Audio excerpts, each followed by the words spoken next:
کیا آپ یقین کریں گے کہ رات سونے سے پہلے صرف 3 بار ایک خاص کلام پڑھ لینے سے صبح آپ کی زندگی کا منظر بدل سکتا ہے؟ کیا آپ یقین کریں گے کہ ایک رات کا چھوٹا سا عمل آپ کی تقدیر کے بند دروازوں پر دستک دے سکتا ہے؟ اگر نہیں تو اس پیغام کو آخر تک ضرور سنیں، کیونکہ جو راج آج آپ کے سامنے رکھا جا رہا ہے وہ ہر کسی کو نصیب نہیں ہوتا۔ محترم ناظرین اکرام، رات سونے سے پہلے صرف 3 بار یہ کلام پڑھ لی، اور پھر صبح جب آپ کی آنکھ کھلے گی تو آپ اپنی تقدیر کو بدلتے ہوئے خود میں۔ لوگ کہتے ہیں کیا یہ ممکن ہے کہ انسان رات کو ایک عمل پڑھ کر سو جائے اور صبح اس کی زندگی میں خوشحالی اور برکت کا آغاز ہو جائے؟ میں آپ سے کہتا ہوں اللہ کی قدرت کے آگے کچھ بھی ناممکن نہیں۔ ذرا غور کیجئے، کیا کبھی آپ کی زندگی میں ایسا ہوا کہ صبح آنکھ کھلتے ہی ہر طرف راحت ہو، ہر طرف رحمت ہو، ہر طرف رزق ہو اور ہر طرف برکت ہی برکت نظر آئے؟ شاید آپ کو یقین نہ آئے، مگر یہ راج انہی خوش نصیب لوگوں کو ملتا ہے جن پر اللہ تعالیٰ اپنی غیبی مدد کے دروازے کھول دیتا ہے۔ آج میں آپ کے سامنے ایسا خزانہ رکھنے جا رہا ہوں جو صرف غربت کو جڑ سے ختم کرنے کا ذریعہ نہیں بنتا، بلکہ بیماری، دکھ، تنگ دستی اور رشتوں کی رکاوٹوں کو دور کرنے کا سبب بھی بنتا ہے۔ یہ معمولی الفاظ نہیں، یہ وہ برکت والا عمل ہے جس کا ذکر اولیاء کرام نے کیا اور جسے ہزاروں لوگوں نے آزما کر اپنی زندگی میں بدلاؤ محسوس کیا۔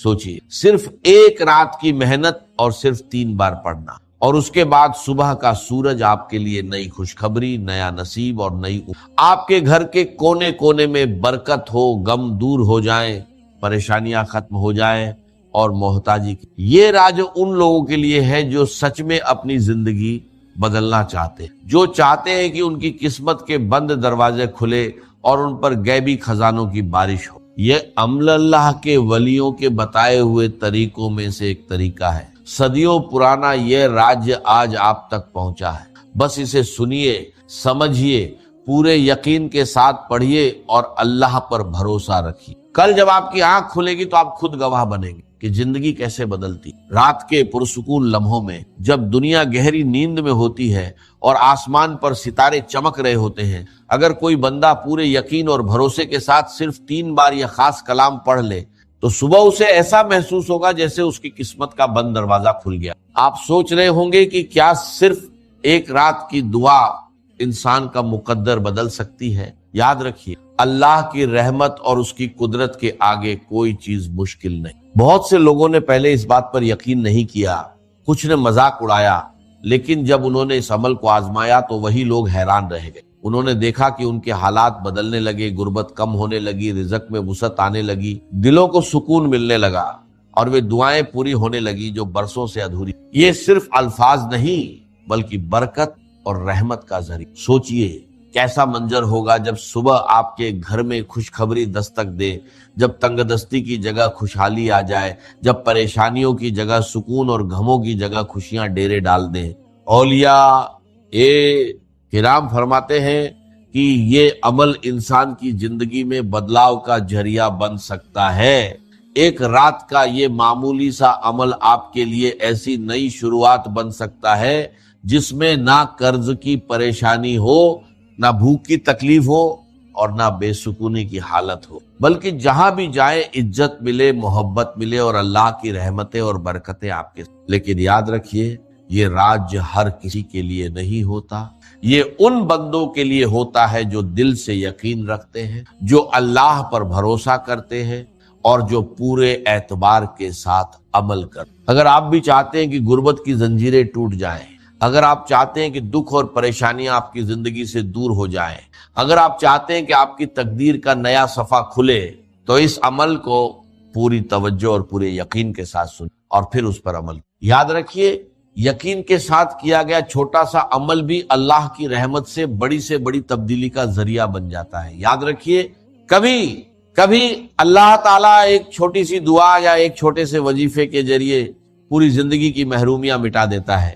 آج رات آپ بھی اس عمل کو آزما لیجئے، صرف 3 بار پڑھنا ہے اور اللہ پر پورا یقین کر کے سو جانا ہے۔ پھر جب صبح آپ کی آنکھ کھلے گی تو آپ خود دیکھیں گے کہ آپ کی دنیا کیسے بدلتی ہے، آپ کا نصیب کیسے کھلتا ہے اور رحمت و برکت کیسے آپ کے دروازے پر دستک دیتی۔ پیارے بھائیوں اور بہنوں، پہلا وظیفہ صرف 3 بار یا ربنا کا پڑھنا، لیکن پہلے اس کے ساتھ شامل کیے جانے والے الفاظ کو غور سے سن لی، کیونکہ اصل راز یہی ہے، آگے صرف اس کی تعداد اور ترتیب سمجھائی جائے۔ اب آپ کو کرنا کیا ہے؟ رات کے وقت آپ کو پہلا وظیفہ صرف 3 بار پڑھنا ہے اور یا ربنا کے ساتھ صرف ایک جملہ شامل کرنا ہے۔ یاد رکھیے، یہ وظیفہ رات کو سوتے وقت پڑھنا زیادہ بہتر ہے۔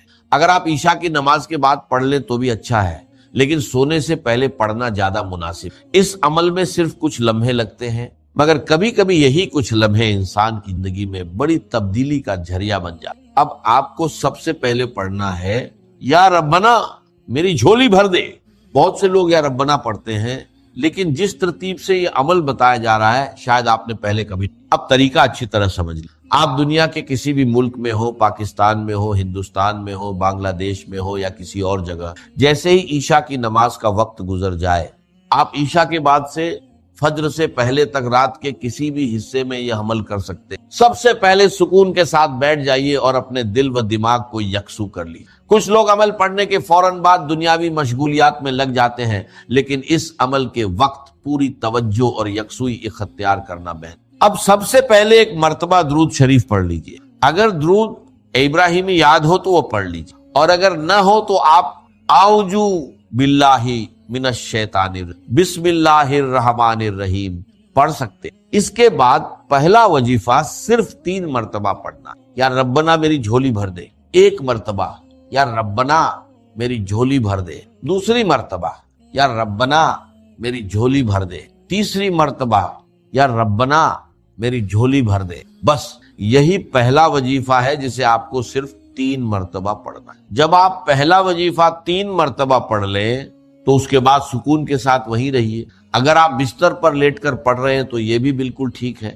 اسی وجہ سے کہا گیا ہے کہ رات کو سوتے وقت یہ عمل پڑھیے اور پھر اللہ پر بھروسہ کر کے سو جائیے۔ جب آپ یا ربنا میری جھولی بھر دے 3 مرتبہ پڑھ لیں، چاہے عشاء کی نماز کے بعد بیٹھ کر پڑھے یا رات کو سوتے وقت لیٹ کر پڑھے، کوشش کیجئے کہ اس کے بعد جلد سے جلد آرام کر لے اور فضول مشغولیات سے بچے۔ میرے پیارے بھائیوں اور بہنوں، اگر یہ عمل آپ کو پسند آئے اور آپ کو اس میں بھلائی نظر آئے تو اسے دوسروں تک پہنچانا بھی ثواب کا ذریعہ بن سکتا ہے، خاص طور پر ان لوگوں تک جو پریشانیوں اور تنگ دستی سے گزر رہے ہیں۔ بہت سے لوگ شروعات میں کسی عمل کو معمولی سمجھتے ہیں، لیکن جب انسان یقین اور بھروسے کے ساتھ دعا کرتا ہے تو اللہ تعالیٰ اپنے فضل سے ایسے راستے کھول دیتا ہے جن کا انسان نے گمان بھی نہیں کیا ہوتا۔ یاد رکھیے، رزق، برکت اور آسانی دینے والا صرف اور صرف اللہ تعالیٰ ہے۔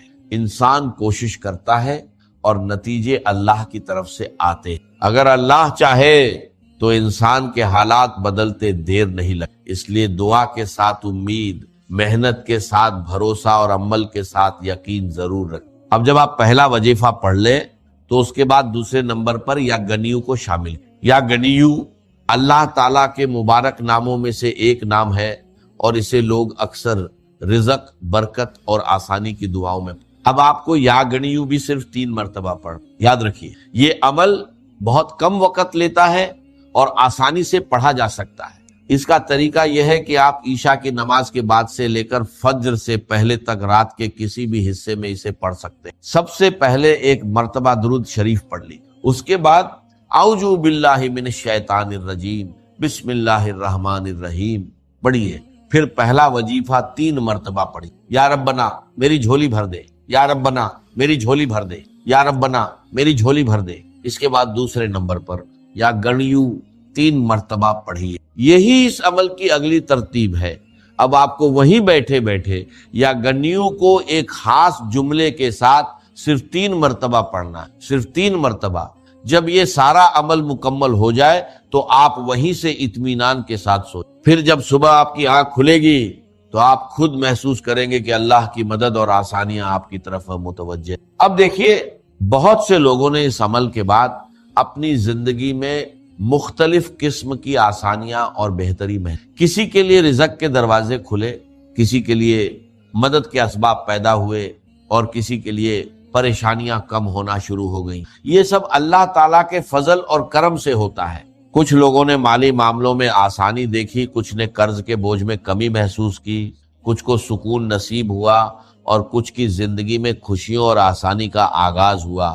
اسی وجہ سے بہت سے لوگ اس عمل کو محبت اور یقین کے ساتھ جاری رکھیں۔ ایک رات پڑھیں تو دل کو سکون ملتا ہے، دوسری رات پڑھیں تو اور اطمینان محسوس ہوتا ہے، اور لگاتار پڑھنے سے انسان اللہ تعالیٰ کی رحمت اور برکت کا امیدوار رہتا ہے۔ میری باتوں پر نہیں بلکہ خود عمل کر کے دیکھیے اور پھر اپنے تجربے کی بنیاد پر فیصلہ کیجیے۔ تم کہو کہ اسلام کا نظام ہم قائم کریں گے، نہیں کرنے دیں گے تمہیں کبھی بھی۔ تم چاہو کہ تم اسلام کا معاشی نظام قائم کرو، کبھی اجازت نہیں دیں گے۔ تم چاہو کہ اسلام کی معاشرتی اقدار کو تم قائم کرو، کبھی نہیں کرنے دیں۔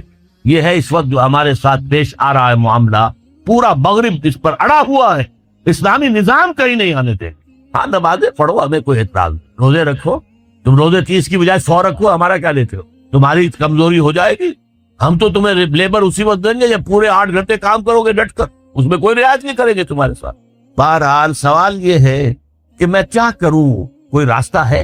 دیکھیے کنویں میں، اب آج کل تو وہ کنویں اس طرح کے ہیں نہیں، دیہات میں تو ہے، کنویں میں کتا گر گیا، بلی گر گئی، مردار ہے کنویں کے اندر، کنویں کا پانی خراب ہو گیا، نجس ہو گیا، لیکن آخر کو راستہ تو ہے نا بھائی۔ اتنا پہلے تو اس کتے کو یا اس بلی کی لاش کو نکال کے باہر پھینکو، اور پھر اتنے ڈول اور نکال کر باہر پھینک دو، پھر وہ پانی صاف۔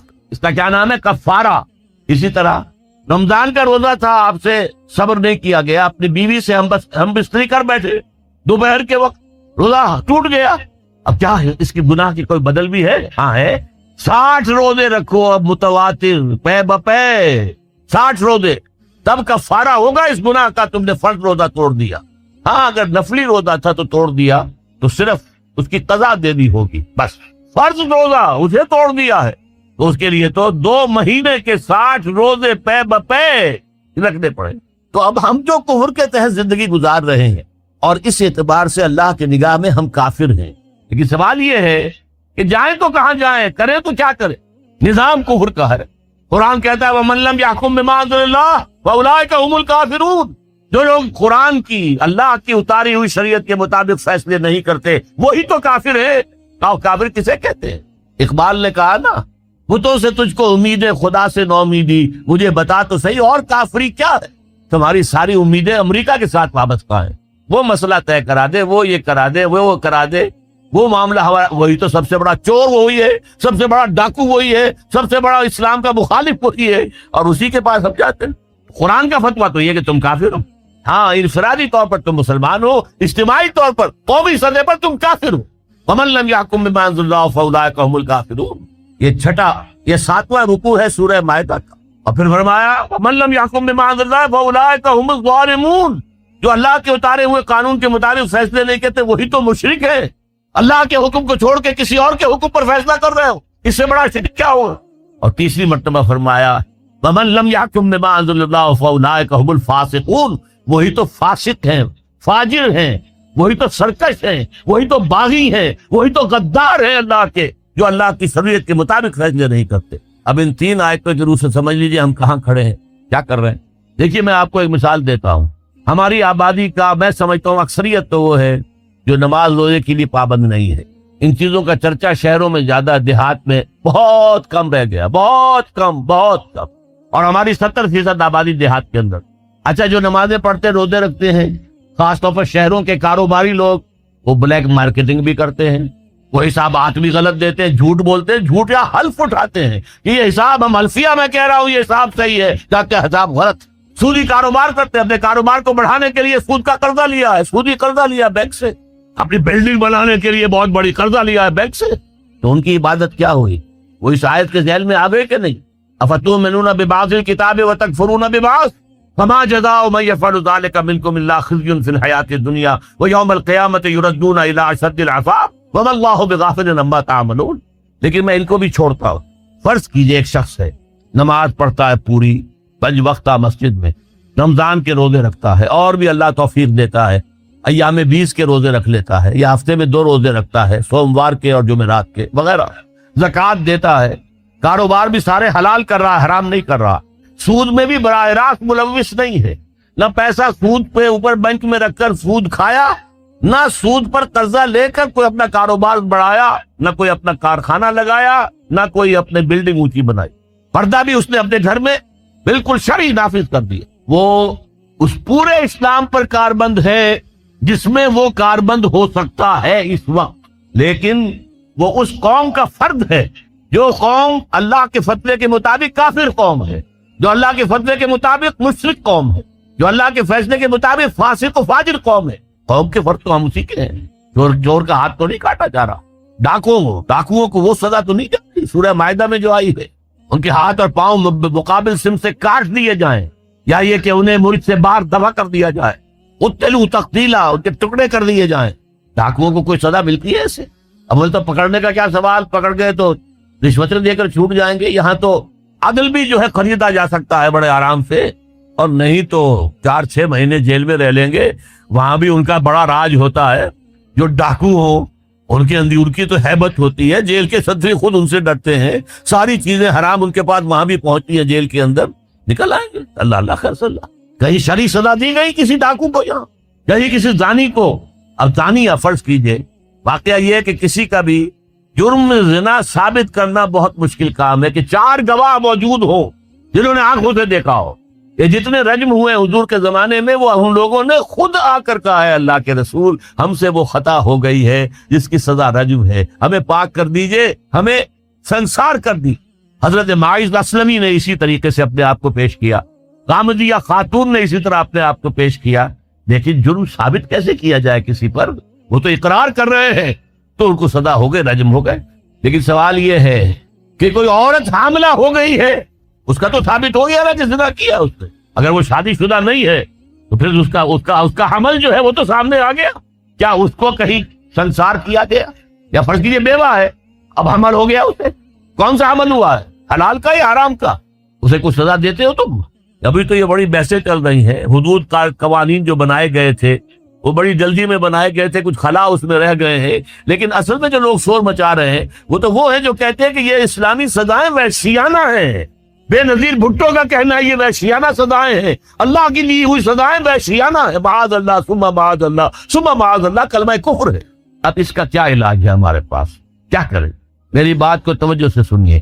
اس نظام باطل کو ذہناً تسلیم مت کرو، اس نظام باطل کی خدمت مت کرو. Don't reconcile with it, don't serve it, don't support it. اس نظام کے تحت پھلنے پھولنے دولت مند بننے کی کوشش مت کرو، بلکہ اپنی زندگی کو سکیڑو، اپنی ضروریات کو کم کرو، اپنے آپ کو ذرا آزاد کرو. اپنا وقت، جسے تبلیغی بھائی کہتے ہیں تفریغ اوقات، وقت فارغ کرو تاکہ اس وقت کو تم لگا دو اس نظام کے خلاف جدوجہد میں. ایک ایسی جدوجہد، ایک ایسی کوشش کہ اس نظام باطل کو جڑ سے اکھیڑ کر پھینکنا ہے اور اس کی جگہ نظام حق، دین حق نافذ کرتا ہے. یہ جدوجہد اگر کرو گے، تن من دھن لگاؤ گے، تو یہ کفارہ ہو جائے گا کہ تم کافرانہ ملک میں رہ رہے تھے، جس کا نظام کافرانہ تھا. تم چاہے اپنے آپ کو مسلمان سمجھتے تھے لیکن نظام کافرانہ تھا جس کے تحت تم زندگی گزار رہے تھے. ہاں اگر یہ کرو، اے اللہ میں نے اس نظام کو ذہناً تسلیم نہیں کیا، اے اللہ میں نے اس کی خدمت نہیں کی، میں نے اسے سپورٹ نہیں کیا، اے اللہ میں نے اس کے درمیان اس کے نیچے رہتے ہوئے عیش کرنے کی کوشش نہیں کی، اے اللہ بلکہ میں نے کم سے کم اپنی ضروریات کر کے وقت نکالا اور اس کے خلاف جدوجہد کی، اس نظام کو اکھاڑ کر پھینکنے کے لیے کوشش کی اور تیرا نظام لانے کی جدوجہد کی. لا نہیں سکے تو اے اللہ ہم کیا کریں؟ ہمارے اختیار میں تو نہیں ہے. وہ آئے گا تو اسی میں جب تیری مرضی ہوگی، تیرا منشا ہوگا. لیکن ہم نے اپنی زندگی لگا دی. اگر تو یہ ہے تو کفارہ ہو گیا، اللہ کے عذاب سے آپ بچ جائیں گے. اگر یہ نہیں کہہ سکتے، آپ تو بھر اپنے باطل نظام میں رہ رہے ہیں، عیش کر رہے ہیں، اور آپ پھیلنے پھلنے پھولنے کی کوششیں کر رہے ہیں، اور زیادہ عیش مل جائے اور زیادہ آسائشیں مل جائے، بڑا مکان بنا لوں اور بڑا محل بنا لوں اور بڑی حویلی بنا لوں اور کاروبار پھیلا لوں، 1 مل تھا 2 بن جائیں، 2 کے 3 ہو جائیں. اگر اس چکر میں آپ رہے اس نظام باطل کے تحت تو آپ اسی کے ایبیٹر ہیں، آپ اسی کے مؤید ہیں، آپ اس کے سپورٹر ہیں، اور آپ بھی اتنے ہی بڑے مجرم ہیں جتنا بڑا یہ نظام مجرم. یہ ہے وہ بات جو میں نے سمجھی ہے قرآن مجید کے مطالعے سے، حدیث نبوی کے مطالعے سے، سیرت نبوی کے مطالعے سے، کہ اگر ایک شخص باطل نظام کے تحت زندگی گزارنے پر مجبور ہے، مجبور کیوں ہے؟ مجبور اس لیے کہ کوئی اور جگہ ہے ہی نہیں ہے. اللہ آپ چلے جاتے وہاں، ہم ہجرت کرتے، لیکن ہے ہی کوئی جگہ نہیں جہاں اسلام کا نظام قائم ہو۔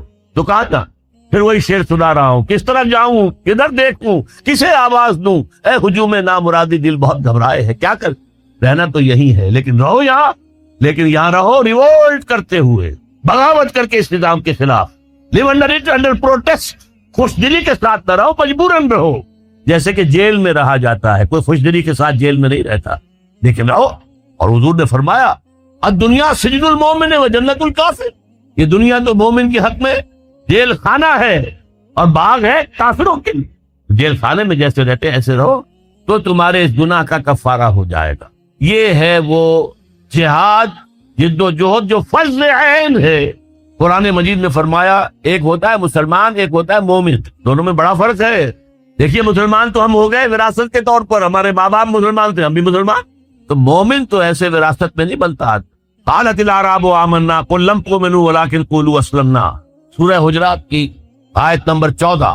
اے نبی، یہ بدو جو ہیں یہ دعویٰ کر رہے ہیں کہ ہم ایمان لے آئے، آپ ان سے کہہ دیجئے تم ایمان ہرگز نہیں لائے ہو، ولکن قولوا اسلمنا، یوں کہو کہ ہم اسلام لے آئے ہیں۔ ولما يدخل الايمان في قلوبكم، ابھی تک ایمان تمہارے دلوں میں داخل نہیں۔ اچھا، اب اگر پوچھیں جی ہم تو چاہتے ہیں کہ ہمیں ایک مومن مانا جائے، بتائیے اس کا کیا تقاضا ہے، کیا ڈیفینیشن ہے؟ فرما دیا گیا، اگلی آیت کیا ہے، 15 آیت، انما المؤمنون الذين آمنوا بالله ورسوله ثم لم يرتابوا، مومن تو صرف وہ ہیں جو ایمان لائے اللہ پر، اس کے رسول پر، پھر شک میں ہرگز نہیں پڑے، یقین والا ایمان ہو گیا۔ وجاہدوا باموالہم وانفسہم فی سبیل اللہ، اور پھر انہوں نے جہاد کیا اللہ کی راہ میں، اپنے مالوں سے بھی، اپنی جانوں سے بھی۔ اولئک ھم الصادقون، صرف ایسے لوگ سچے ہیں اگر وہ کہیں کہ ہم مومن ہیں۔ جہاد کے بغیر تو ایمان ہے ہی نہیں، جہاد کے بغیر نجات نہیں ہے۔ آپ نظام باطل کے تحت زندگی گزار رہے، اس کے خلاف جہاد کیجئے، جد و جہد کیجئے۔ جہاد کے معنی جد و جہد، اس نظام کو بدلنے کی، اس جڑ سے اکھیڑنے کی۔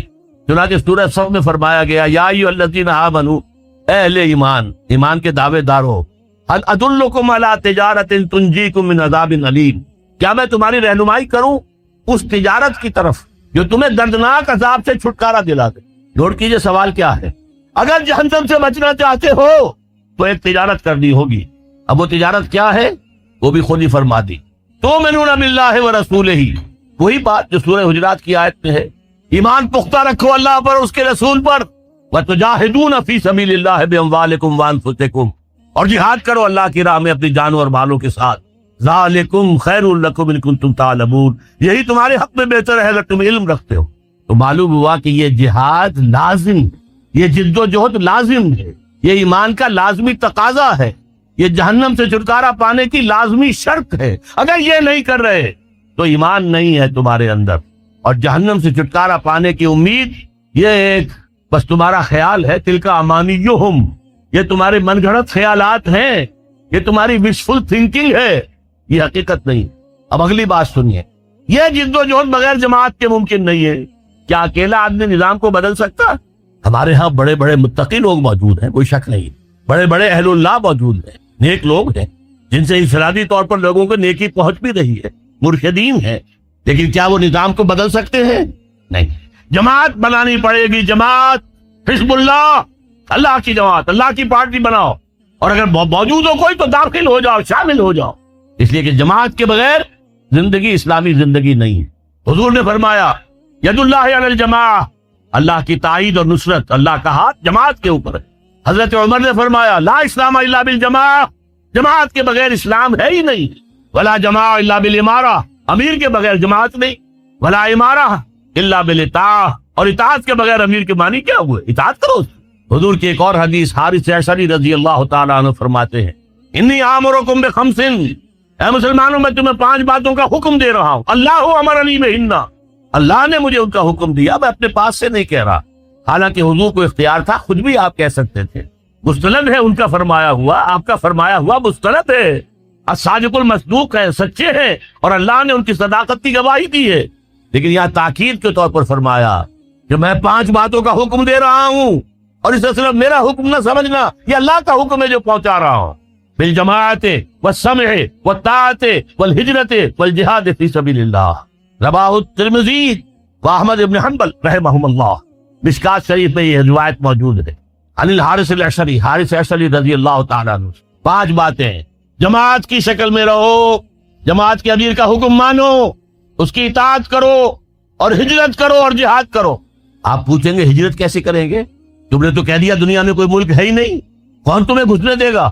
ٹھیک ہے، لیکن ہجرت، حضور سے پوچھا گیا ایّ الہجرت افضل یا رسول اللہ، اے اللہ کے رسول یہ فرمائیے کہ سب سے افضل ہجرت کون سی ہے؟ جواب سنیے، ان تہجر کل ما یکرہہ، ہر اس چیز کو چھوڑ دو جو تمہارے رب کو پسند نہیں، یہ ہجرت ہے۔ سود سے ہجرت کیجئے، آج رات فیصلہ کیجئے کہ مکان اگر سودی قرض پر ہے بیچ لوں گا اور کسی چھوٹی کٹیا میں رہ لوں گا، فیصلہ کیجئے، یہ ہجرت ہوگی۔ گھر میں شرعی پردہ نہیں ہے تو ابھی فیصلہ کیجئے کہ شرعی پردہ نافذ ہوگا، یہ ہجرت ہے۔ اور افضل الہجرہ ایّ الہجرت افضل یا رسول اللہ، اے اللہ کے رسول سب سے افضل ہجرت کون سی ہے؟ فرمایا ان تہجر کل ما یکرہہ، ہر اس چیز کو چھوڑ دو جو تمہارے رب کو پسند نہیں۔ اور اس سے اگلی ہجرت آئے گی آخری اونچی، جب اللہ کے دین کو قائم کرنے کا مرحلہ آ جائے اور جب قوت کے ساتھ مقابلہ ہو، گولیاں چلیں، سینوں کو چھلنی کیا جائے، اس وقت اگر وہاں شامل ہونے کے لیے گھر بار کو چھوڑ کر، بیوی بچوں کو چھوڑ کر وہاں گئے تو یہ ہجرت ہے، سب سے اونچی ہجرت۔ اور جہاد کے بارے میں پوچھا گیا ایّ الجہاد افضل یا رسول اللہ، فرمایا ان تجاہد نفسک فی طاعت اللہ، سب سے افضل جہاد تو یہ ہے کہ تم اپنے نفس کے خلاف جہاد کرو، اسے اللہ کا مطیع بناؤ، یہ تمہیں اللہ کے مرضی کے خلاف احکام دیتا ہے۔ کسی سرکاری ملازم کو رشوت پیش ہو رہی ہے، نفس کہے گا لے لو لے لو لے لو لے لو، فلاں کام رہتا ہے فلاں کام رہتا ہے، بچے کی فیس دینی ہے ابھی پیسے نہیں ہے، لے لو لے لو لے لو لے لو، نفس تو یہ کہے گا۔ آپ نفس کے خلاف جہاد کریں، نہیں لوں گا میں، یہ ہے جہاد۔ اور سب سے اونچا جہاد کیا ہوگا؟ اللہ کے دین کو قائم کرنے کے لیے میدان جنگ میں آ جائیں، جان ہتھیلی پر رکھ کر، یہ سب سے اونچا جہاد ہے، اس کا نام ہے قتال فی سبیل اللہ۔ اس لیے سورہ صف کی 2 آیتیں میں نے آپ کو سنائی تھی، یا ایھا الذین آمنوا هل ادلکم علی تجارۃ تنجیکم من عذاب الیم، جواب کیا ہے؟ خود ہی دیا اللہ نے، تؤمنون باللہ ورسولہ وتجاہدون فی سبیل اللہ باموالکم وانفسکم۔ اسی سورہ صف کی 4 آیت کیا ہے؟ ان اللہ یحب الذین یقاتلون فی سبیلہ صفا کانہم بنیان مرصوص، اللہ کو تو اپنے ان بندوں سے محبت ہے جو اس کی راہ میں صفیں باندھ کر، ایسی صفیں جن میں کوئی رخڑا پیدا نہ کیا جا سکے، جیسے کہ یوں سمجھیے کہ سیمنٹ کنکریٹ کی وال ہے، بنیان مرصوص ہے، سیسا پلائی ہوئی دیوار، کھڑے ہو کر اللہ کی راہ میں قتال کرو، جنگ کرو، وہ ہے محبوب ہمارا، وہ ہے پسندیدہ انسان ہمارا۔ اور اگر یہ نہیں کرتے، باطل چنگھاڑ رہا ہے، باطل چیلنج کر رہا ہے، امریکی تہذیب آ رہی ہے، بھاگتی آ رہی ہے، دوڑتی آ رہی ہے، اور ہم اپنے کاموں میں لگے رہے، بس زیادہ ہوا نماز پڑھ لی، روزہ رکھ لیا، کچھ کسی بزرگ کے بتائے ہوئے کوئی وظیفے کر لیے، کوئی ذکر کر لیا اور سمجھا کہ بس ہمارا تو بیڑا پار ہے۔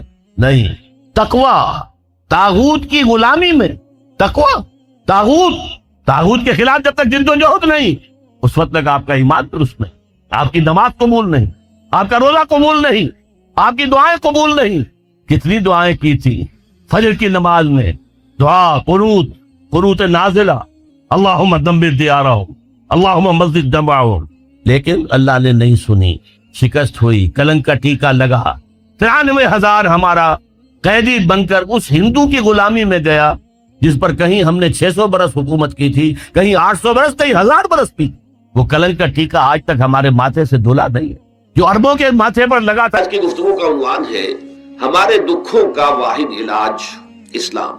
دیکھیے، انسانی زندگی میں دکھ اور سکھ، ان کا چوری دامن کا ساتھ ہے، دکھ بھی ہے، سکھ، سردی کے ساتھ گرمی بھی ہے، نرمی کے ساتھ سختی بھی ہے۔ ان مع العسر یسرا، ان مع العسر یسرا، یسر کے ساتھ عسر ہے، عسر کے ساتھ یسر۔ لیکن انسان نفسیاتی طور پر متاثر جو ہوتا ہے زیادہ، وہ تکلیف سے ہوتا ہے، دکھ سے ہوتا ہے۔ خوشی آتی ہے تو وہ ایسے گزر جاتی ہے، اس کا وقت کا بھی پتہ نہیں چلتا، بڑی تیزی کے ساتھ وقت گزر جاتا ہے۔ لیکن غم کا معاملہ ہو جائے تو ایک ایک لہجہ جو ہے وہ بڑا کٹھن ہو جاتا ہے۔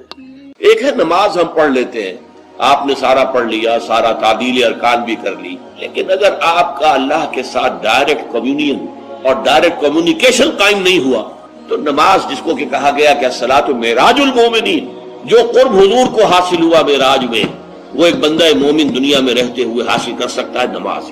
اگر اس کی روح جو ہے واقعتاً ہم کلام ہو رہی ہو، الحمدللہ رب العالمین الرحمن الرحیم مالک یوم الدین اہدنا الصراط المستقیم ایاک نعبد و ایاک، اگر ہم واقعتاً ایسے کہہ رہے ہوں کہ ہمیں احساس ہو کہ ہم اللہ کے حضور میں حاضر ہیں اور عرض کر رہے ہیں، سجدہ کریں تو حدیث میں آتا ہے کہ ایسے محسوس ہو کہ گویا کہ میں نے اپنا سر اللہ کے قدموں میں رکھ دیا، یہ ہے نماز۔ اب جو گفتگو ہو رہی ہے یہ ہم کلامی ہے، الصلاۃ معراج المومنین، اہل ایمان کے حق میں یہ نماز جو ہے یہ معراج کے درجے، لیکن یہ نماز کیسے نصیب ہوگی اگر روح سوئی ہوئی ہے، دبی ہوئی ہے، پسی ہوئی ہے، مزمحل ہے یا مردہ ہے؟ یہ نماز کیسے حاصل ہو؟ چاہے آپ 5 وقت کی نماز پڑھ رہے ہو، چاہے آپ نے ہیبٹ بنا لیا ہو نماز کو، چاہے خوش بھی ہو گیا ہو، لیکن یہ کہ جب تک وہ روح بیدار نہ ہو، جب تک ہم کلامی نہ ہو، افلاق سے آتا ہے نالوں کا جواب آخر، اٹھتے ہیں حجاب آخر، کرتے ہیں خطاب آخر، جب تک یہ نہ ہو، جیسے کہ میں ایک حدیث قدسی انشاءاللہ آج سناؤں گا سورہ فاتحہ کے ضمن میں، کہ اللہ تعالیٰ کے سامنے جب کھڑا ہو کر انسان جب کہتا انی وجہت وجہی للذی فطر السماوات والارض حنیفا، دائیں بائیں سے بالکل اپنا تعلق کاٹ کر میں نے اپنا رخ کر لیا ہے اس اللہ کی طرف جس نے آسمان اور زمین کو پیدا ہے۔ اب یہ توجہ وجہت ہو، اگر یہ تو ہے چہرہ تو ہم نے کر دیا خانہ کعبہ کی طرف، اندر سے ہماری روح متوجہ نہیں ہوئی، وہ سوئی پڑی ہوئی، اسے پتہ ہی کچھ نہیں کہ کیا ہو رہا ہے، تو اس صورت میں وہ کیا ہے؟ ظاہری بات تو پوری ہو گئی، نماز کا ثواب ہو جائے گا، فرض کی ادائیگی کا ثواب مل جائے گا، لیکن وہ اصل نماز تو حاصل نہیں ہے۔ یہ ہے وہ بات کہ وَإِذَا سَأَلَكَ عِبَادِي عَنِّي فَإِنِّي قَرِيبٌ، اے نبی جب میرے بندوں کی روحیں بیدار ہو، توانا ہو جائیں، حیات تازہ سے وہ ہم کنار ہو جائیں، اور پھر وہ میرے بارے میں پوچھیں، وہ میرا تقرب حاصل کرنا چاہتے ہیں، آپ سے پوچھیں تو کہیے میں قریب ہوں۔ اجیب دعوت الداع اذا دعان، یہ ہے وہ دعا، میں ہر پکارنے والے کی پکار، ہر دعا کرنے والے کی دعا کو سنتا ہوں، قبول کرتا ہوں، جواب دیتا ہوں جہاں کہیں بھی مجھے پکارے۔ اذا دعان، اس میں در حقیقت وہ مفہوم آ گیا ہے where and then wherever، آپ اپنے گھر میں ہو کر پکارے اللہ کو، آپ بستر پر لیٹے ہوئے پکارے اللہ، الذین یذکرون اللہ قیاما وقعودا وعلی جنوبہم، ہاں ٹھیک ہے، بعض مقامات بعض اوقات قبول دعا کے لیے زیادہ سازگار ہے، حرم میں جا کر دعا مانگی جائے اور منا میں